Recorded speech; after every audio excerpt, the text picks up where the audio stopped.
Hey, I'm back with another Monday Mailbag Video Edition here at Oilers Nation. 5 big questions on the Oilers, and there is a lot to get to. So let's jump right into it with our first question from @jgoo1234. That is an absolute hell of a handle. He says, based on the press conference from last week, should Kenny come out and say the Oilers' first rounders are on the table? He adds, wouldn't that be a bad bargaining move for trades, announcing he'll do anything and saying, hey, come ask me for my first rounder? And, I do think this is a bit of a tough one because I wasn't really happy with the press conference last week. I talked about that in a previous video, and I didn't get the sense that there was a lot of urgency coming from Ken Holland to improve this hockey team. But as the old saying goes, when you're a GM and you're desperate, your fellow GMs don't throw you a life raft. They throw you an anvil. And there's not guys around the league who are just looking to help out the Oilers because maybe they think Kenny Holland is a good guy. So I understand maybe coming out and not directly saying, listen, everything's on the table and we need to make a move fast and now. But on the other hand, I think Ken Holland could have maybe come out and said, listen, this team needs to get better now, and it's on me to make them better right away. So I do kind of get where you're coming from here, but I still would have liked to see a little bit more of a sense of urgency, or at least get a few reports coming out that, hey, the Oilers are serious about making this year's team as good as they can. I just didn't get that sense from Ken Holland last week. Number 2, Clay asks, are you surprised how split the Oilers fan base is in terms of the Evander Kane rumors? There are some that would love to bring him in and others that say it would be the end of their fandom. And I mean, really, how can you be surprised that the fan base is split on something? Everything nowadays has society split.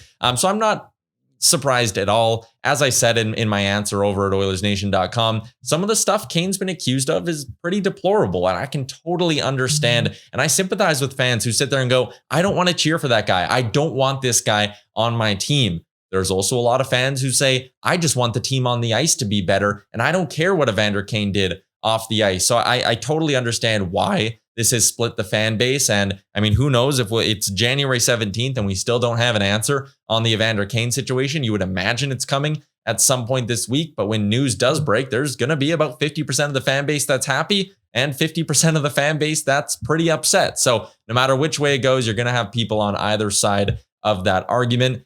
Number 3, Claire asks, how concerned should we be that Mike Smith is injured yet again? Coming into the season, Smith was expected to play at least half the team's games. We're almost at the halfway point. He's played 6 times. It's a massive concern, and it's part of the reason why you don't pay a 39-year-old or give a 39-year-old a 2-year deal. Mike Smith gets hurt quite a bit. He was hurt in the first month of the season last year as well.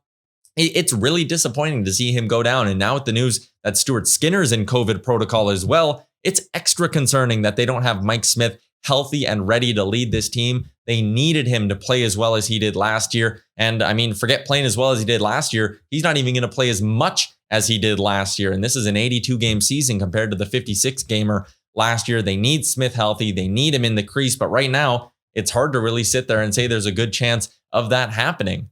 Number 4, Kiwi Fitz asks, which goalie do they need to look at in the offseason? We can't go into next year being a Smith injury away from having a Skinner-Konovalov tandem on a team that should be a contender. And listen, I do think Stuart Skinner is in this team's future plans. Ken Holland said it at his press conference. They believe he's a future NHL goalie, and his contract is great for next year with a $750,000 cap hit. I really do think their ability to go out and get another goalie is going to be contingent on Mike Smith. Is he going to play next year? Is he going to be healthy? Are they just going to LTIR him? And is this potentially the end of his career? I think there's a lot of things on the table. The one name I would probably keep an eye on, considering we know there was interest there, is Darcy Kemper. The Oilers apparently, according to Frank Saravalli on the DFO Rundown, made an offer that probably included Dmitry Samorukov and the first-round pick for Darcy Kemper. He's a free agent. If Colorado doesn't bring him back and Edmonton can open up some cap space by moving, Tyson Barrie and probably Zach Kassian in the offseason, if they have the money, I think they would go after Darcy Kemper. But again, it's probably contingent on the future of Mike Smith.